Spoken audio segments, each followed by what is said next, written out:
Did Joe Girardi Willie betray New York's baseball media by giving the first interview since he was dumped by the Yankees to Ken Rosenthal of The Athletic? Of course, it's Girardi's right to yak to the media member of his choice.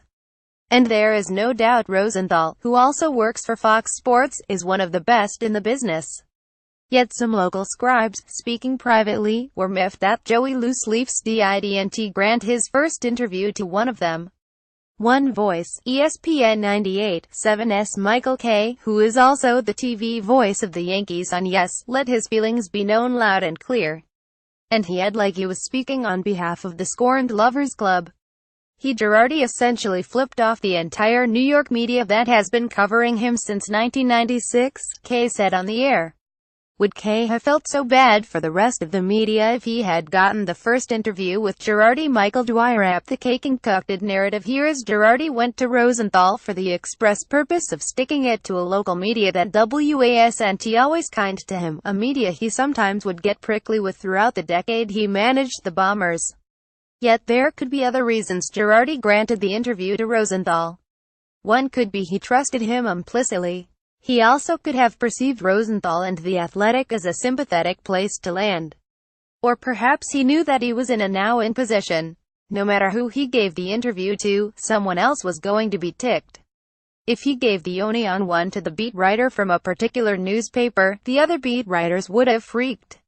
The only way Girardi could have handled this with ultimate equality was to hold a press conference. And after how it went down with the Yankees, it's not a reach to suggest catering to the local media was not on the top of the list in Girardi's binder. Brian Achop Images for the legacy agency Kay, on the air, was either very passionate or downright angry about Girardi's treatment of the media. At one point in his soliloquy, Kay indicated there was a personal element here. He said beyond their professional connection he considered Girardi a friend, who even attended his wedding. When I saw him get interviewed on The Athletic, I texted him and said, since you're talking now, I would like to get you on the radio show, Kay said. So, his Girardi's agent called me back and said Joe has a radio exclusive contract with WFAN through December. Kay voice rising. Joe couldn't call me and tell me that. He couldn't call me himself and tell me to go crap in my head. That would be an ugly sight. Seriously though, Girardi was under no obligation to any particular media outlet.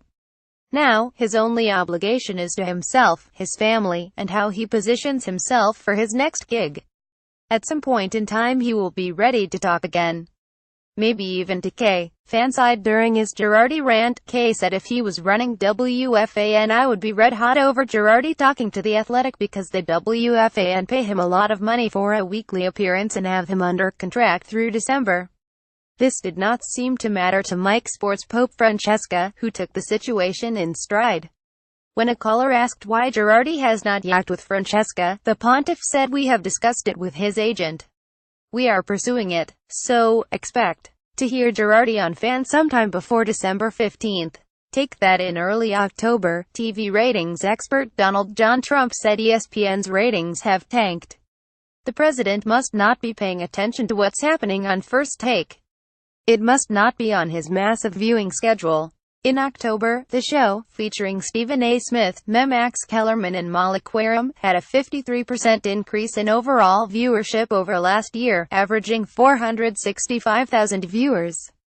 Also, First Take more than tripled the numbers recorded by the Skip Bayless-led Undisputed on FS1, which averaged 151,000 viewers. Obviously, the First Take cast has everything to do with the aunt's numbers, but don't discount the contribution of Will Super Sub Kane.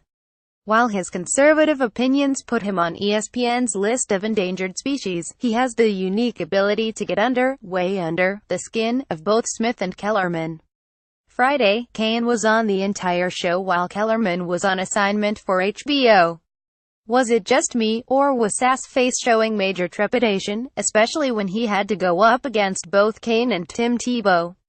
Nice stuff. Silent GAS history was made on CBS The NFL Today last week.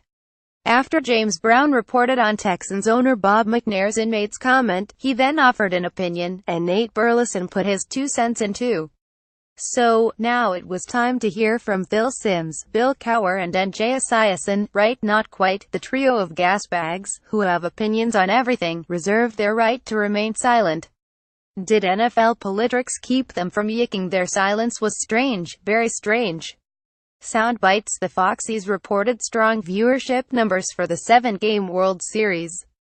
That's good news for the network, but just as meaningful for Major League Baseball is that a robust 38 of a potential maximum 43 postseason games were played this fall. Now that he's running Fox baseball coverage, is there any doubt David Ortiz will return to the postseason studio in 2018? What a disaster. We like this Joel Klatt guy. The Fox college football analyst doesn't tread lightly. After Ohio State vs. Penn State was called for a delay of game, he didn't hesitate to take down Urban Meyer. That, Klatt said without hesitation, is the coaching error. Very nice. Dude of the week. Yu Darvish. While his Game 7 start was a disaster, the Dodgers pitcher had already come up big in the game of life.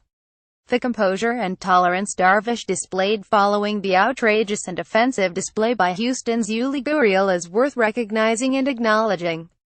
Darvish's measured response and willingness to find a positive to build on makes him wise beyond his years. Gurriel made a mistake, Darvish said. Hell, learn from it. We're all human beings.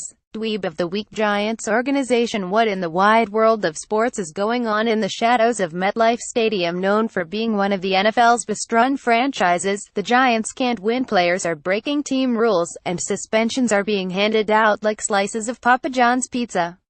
Point the fingers at Jerry Reese and Ben McAdoo, but don't let ownership skate either. Remember, the big boss men hired these cats and will decide whether they continue leading the organization in the future. Good luck to all involved in this mess.